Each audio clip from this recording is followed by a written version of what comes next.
Mame Mbaye na nga def. sant na kay tey xam nga temps bi dañoo xoj. waaw. mais mën nañ commenter. non dañ ciy waxtaane dañuy revue daal di commenter. ñu waxtaane waale ko rek. waaw comme ni ñu koy defee saa su ne ma nuyu sama mbokki mool yi bu baax ak nag suñu benn maman démb dama koy fàtte parce que démb dafa ma kocc ne ma yóbbante naa la waxoo ko nee na moom moo ñu teewal foofee nga xam ne moo di Tëngéej malheureusement tur ba réer na ma non grave léegi maman. mère waaw léegi suba dinaa andi yóbbante parce que dama ko bindoon ci daf maa réer maman Kumba Bari Cité Gabon maman Kumba Bari wax naa yóbbante bi voilà wàllum wax mu ne. ah nee na moom mooy représenté matinal bi. foofu ok. nee na moom dara ci matinal bi du ko rëcc dara donc ma koy nuyu bu baax maman Kumba Bari ay ca élage ñu dalal la tey kurus laa ndaale ay bax amiin waaye amiin xanaa màggal gi la ban màggal la tey màggalu Daaru Xuddus tey jii la waaw parce que Ibrahima li mi ngi naan mi ngi ci yoon Daaru Xuddus yëpp parce que tey bés la boo am importance aussi ci yoonu murid xam nga ci la génnub àdduna sëñ bu mag bi bu ñu xoolee ki nga xam ne nag premier xalif njabootam yëpp tey di fàttaliku kon màggal googu moom la ñuy màggal amaat lii Gaynde Fatma ñu ngi koy ziar moom mu ngi noonu ci yoon ba te moom c'est un inconditionnel de la matinale ak waa Kër Cheikh Mbacké Gaynde Fatma yëpp nag ñëpp ay jokkoon Yacine mën nañ ko door ak yéen a kay groupe des médias la tribune c'est que Yacine dama ko bëgg quoi parce que nu muy ba jàkkaarloo moom fajar gi da lay jox keneen si vitamine C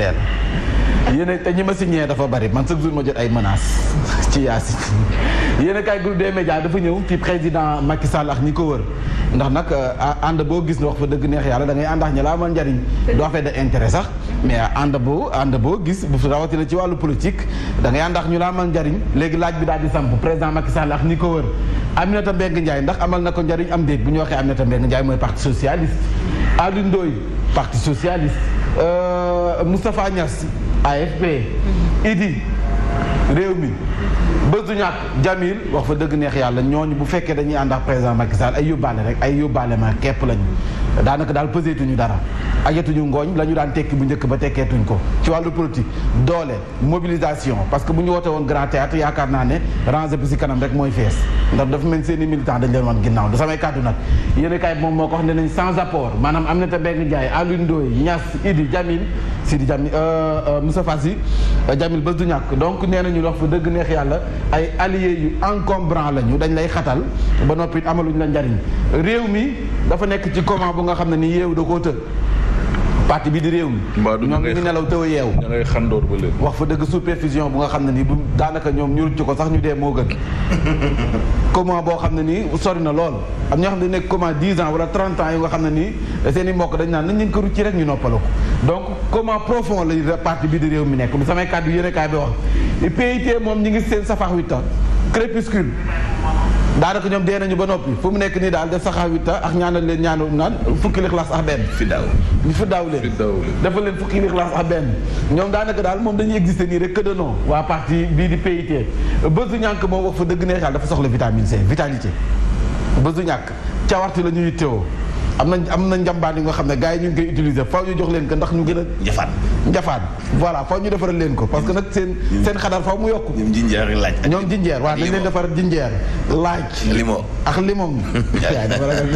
boobu fi ñu koy yittewoo est-ce que si politique la ak poobar waaw bés du ñàkk dafa est-ce que war ñu ko changer ñu def ko lan xaw ma bés du jot bés du ñàkk bàyyi leen ko noonu rek. wax bés du ñàkk. est-ce que gàtt bés du ñàkk. du ñàkk bàyyi noonu rek. xanaa moo tax ñàkk kon bés bi jot. bàyyi leen noonu rek. waaw bés bi jot na de. bés bi dikk na ngeen war a tudd. bàyyi leen voilà nee nañu daal wax fa dëgg neex yàlla PIT moom ndem si yàlla la daanaka réew mi moom daanaka ñu ngi si comment bu nga xam ne nii yàgg na loo te seen yeewu moo leen tëg bés du ñàkk moom dañu soxla vitamine C ndax vitalité bi dafa des seen ak yëngu kon des na donc àndandoo yi président Macky Sall ñii daanaka bañ a ànd ndax ñoom sax moom moo ko gën ndax amaluñ ko njariñ yéenekaay bee ko wax yéenekaay bi ñëw ci Bougane Gueye Dany king Bougane Gueye Dany rëlu king la ñu ko defal donc dem ci xam naa kii di wat Birahim Touré moo ko wat kii di wat Birahim Touré moo ko wat parce que étifoor yi jaasi lañ ko génnee oui ma démb daa nangu ñu solal ko non mu kenn du ko solal moom boo ko bàyyi woon Lacoste la fay demee mooy solal benn jean Lacoste jean la fay demee dañ ko démb moom nañ ko assisté ki yor communication bi Bougane ak image yi moom démb nice mais 10 sur 10 ba pare takk ay gileet léegi dafa takk ay verre Bougane xam watu génne étifoor yi xam naa ki ko génneel Birahim moo ko génneel bi jaaw yi dindi na ko parce que dafa mel daf ko ñuulal waaw manicure pédicure takk cravate bu rafet mais moom nañ ko jubal vous n'avez rien compris 2024 lay préparé moom lay parce que c'est-à-dire que même dans la mise il va changer le look parce qu'il faut qu'il soit visiblement présidentiable également. Voilà donc parce que Bougane. démb beneen Bougane buy wax di articuler waaye dañu doon waxee waxu xadar yi nga xam ne moom fëgg taabu ji xam nga. di wax wax yi nga xam ne ni vocabulaire mbedd bi. c'est-à-dire que tu viens on te verra pas en jean t-shirt ou kii parce que ça c'est sur le terrain. di nga ko def benn moment mais quand tu vas sur les plateaux. comme yaa ngi jëm ci 2024. am nga fa option nañ la xoolee neneen lu dul peut-être terrain bi kese. donc Bougane Gueye Dany soppi na doxalin soppi na sañse changé na garde-robe bu di yeex yooyu nga xam ne Lacoste yi jël na ko dugal si armoire bu xëy ba sa taatu waxane ba fu mu nekk veste près du corps yi la génne xam nga taillé sur mesure takk ay lunettes man Bougane mosuma ko gis ay lunettes xam naa daan na ko takk na mosuma ko gis waaw man daanuma ko gis ak ay lunettes génn na étifoor yi ñuulal na bijaaw yi niw na de mais daal moon xam man bu ma xoolee photo dama ko xoolaat doo ko xàmmee Bougane donc nag mise bi mu nekk nii wax fa dëgg baax na moom nag démb les deux photos Macky Sall président de la République ak moom même cravate moo tax ma ni la président Macky Sall même cravate présidentielle veste bi daanaka fi ñoo bokk boutique bi nga ko jëndee xam naa la boutique bi XL la kii L waaw même lunette waaw même lunette même étifoor kii ko solal ce n'est pas même ni ñëkkatee loxo gauche bi ah même ni ñëkkatee loxo gauche même ni mu ñëkkatee loxo bi Bougane nag yaa ngi koy topp nga Macky ni naan tibb tànk Macky topp nga ko ba si sañ-sañ Bougane topp na Macky ba sañ-sañ alors démb na dañ koy invité woon TFM ci waxtaan bu nga xam ne am na ko mayul dara président Macky Sall nee na président Macky Sall mi bu insister ci 3e candidature bii xam nga fa lañ koy fekk Mermoz fa lañ koy fekk sympathie ko fa comme bëñ buy metti sànni du samay kàddu Bougane Gueye Dany moom moo ko wax nee na président Macky Sall bi yeboon nag loolu mu génne ko ci xelam 3e candidature na ko ci génne Pape Djibril Fall nga ne nee na Pape ba ko waxoon ne ko Pape xees bu pourtant réew mi am na ñu bëri ñu gàtt de mais nag ñi fi def xees mooy wuutu Macky Sall mooy wuutu Macky Sall mook Barth la mook Barth la ñoo fi xees xaw a tolloo nii xam nga nañ xoolaat si ñoom ñaar et puis dinaa laajaat gisaanekat boobu est-ce que du gën a yëngalaat pétaay yi ñu xool aja Pape Djibril Fall nag moom nee na wax fa dëgg neex yàlla àndul ak Macky waaye dina bàyyi xel bu baax ci liggéey bi nga xam ne Macky mu ngi koy def ci réew mi vrai député du peuple lay doon vrai député du peuple lay doon ñu continuer moom Pape Djibril Fall démb point de presse am bi ñu bëri nag ñu ngi ko si doon ŋàññi nee nañ wax fa dëgg neex la boo nekkul si genre faw nga nekk ci pôle nee nañ Pape Djibril Fall boo nekkul si genre Birahim da ngay lekk Birahim on mange pas en classe Birahim nga sa muro chocolat bii di ko lekk ci plateau bi Yacine war nga seetaan bi mais dafa bëgg ñu war a am ay ndékki nag ay café aussi ay pain au lait pengole dafa mën a arrêté waaye Mame Mbaye dama léegi Pape Djibril Fall ñu bëri ñu ngi koy ngaañ nii rek boo nekk ci genre foofu mu nekk si pôle nag mais moom nañ ci diggante bi lay nekk noonu la liggéey donc Pape Djibril Fall nee na amul benn groupe parlementaire bi nga xam ne dana fa dugg moo nag tey la gën a nekk ci opposition bi mbaam Abdoulaye Wade woone ay militangam ak ay jegeñaaleem ñu gën a defaraat toogaay yi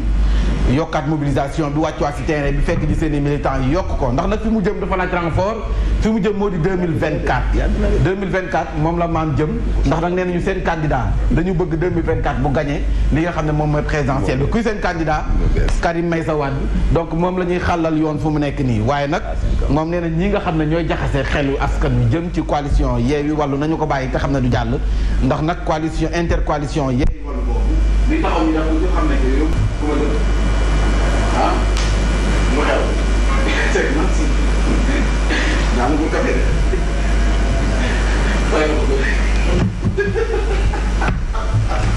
jëlal le témoin. léegi andi ma benn rek. am abal la abal naa la le témoin. alors dañuy dem ci le témoin. am ngeen di droit jox leen ma le témoin. mën naa dem ba léegi bàtt la.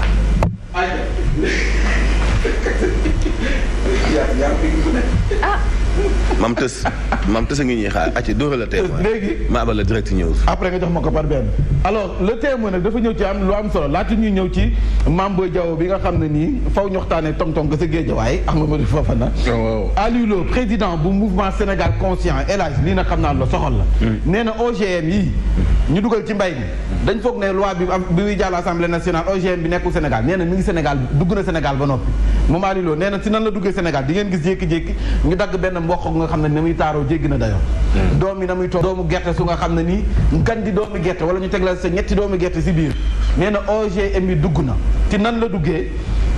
ñoom nee na benn entreprise la mi ngi ci journal bi sax américaine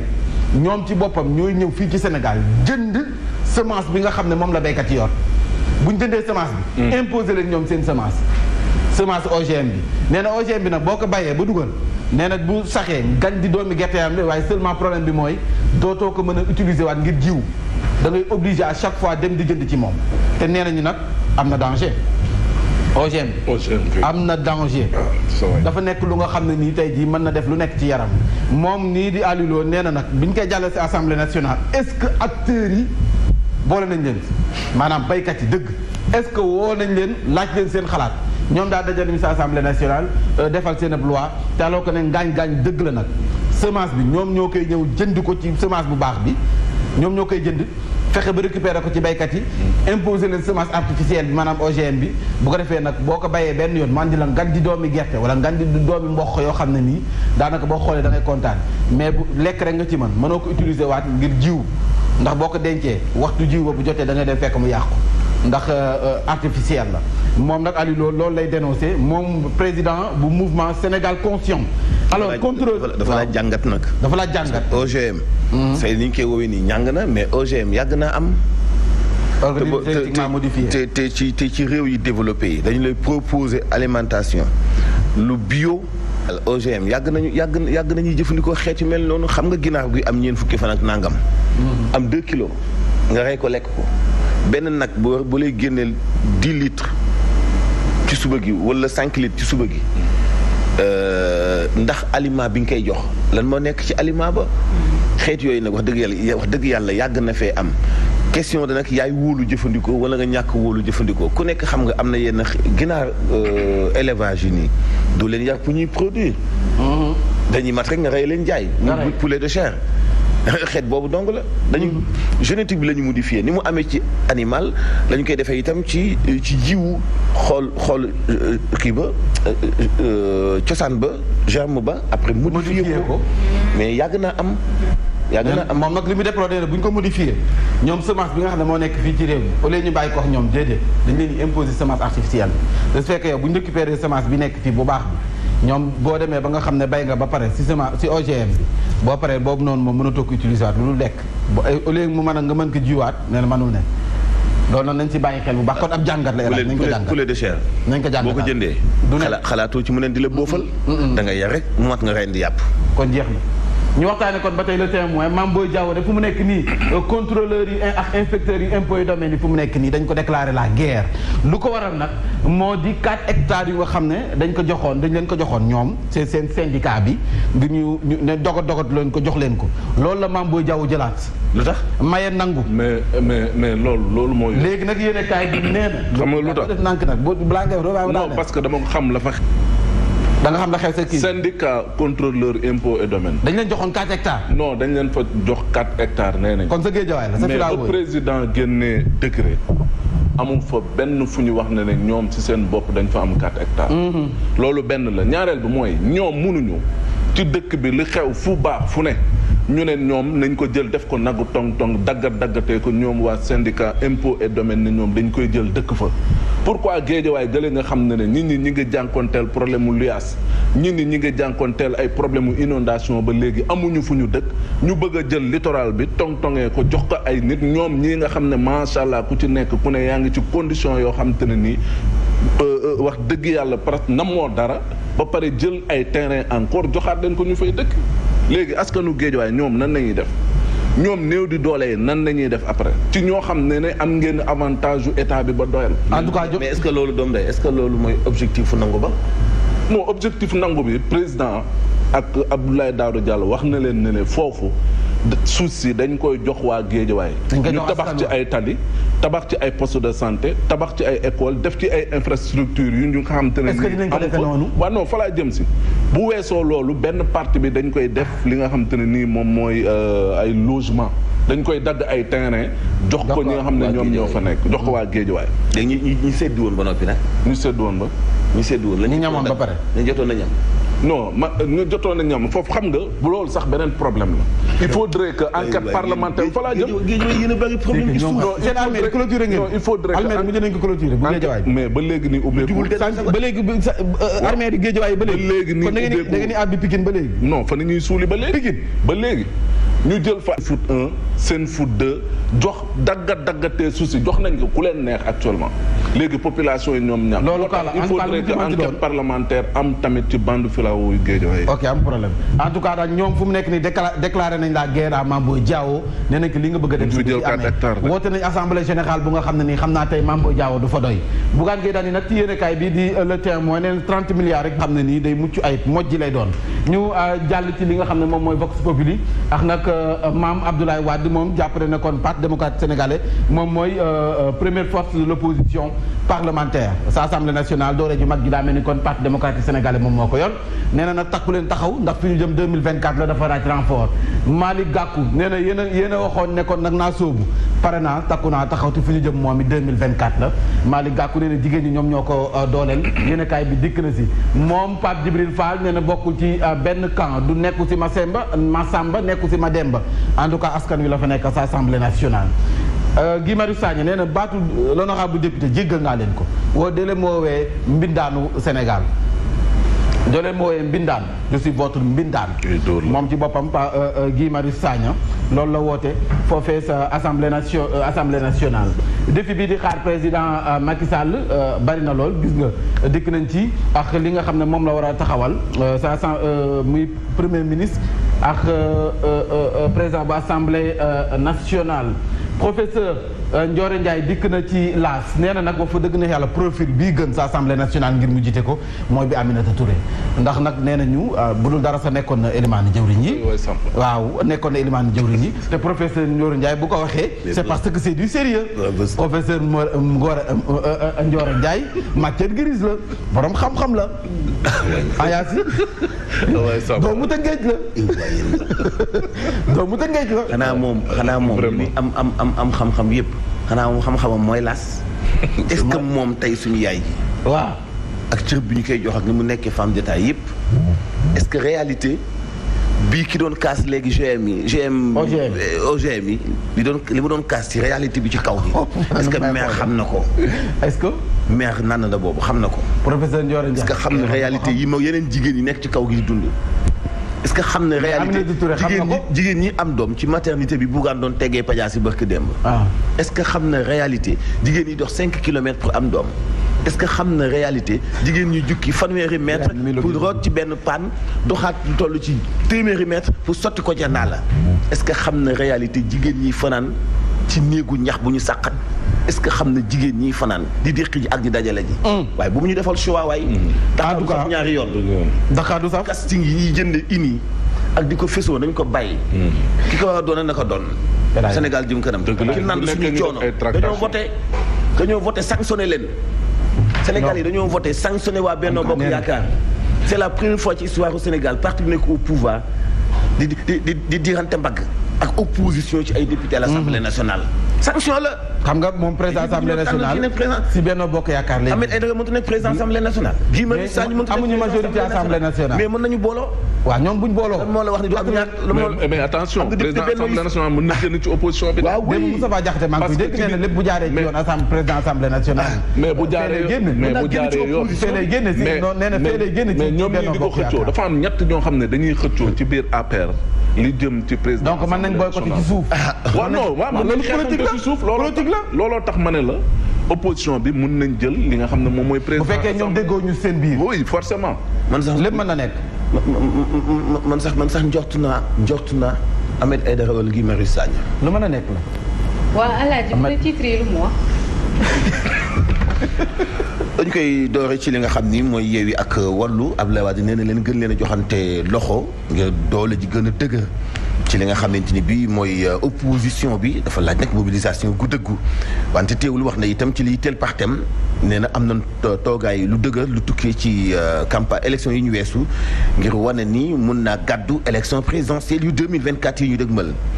Pape Djibril Fall àndut ak Massamba àndut ak Mademba ni Samba ni Bàcc li wér te wër daal moo di ni askan wi la fa teewal ndax nag moom serviteur la démb la ko xamle ci jàkkaarloo ak taskatu xibaar yi anam gi ñuy tuxal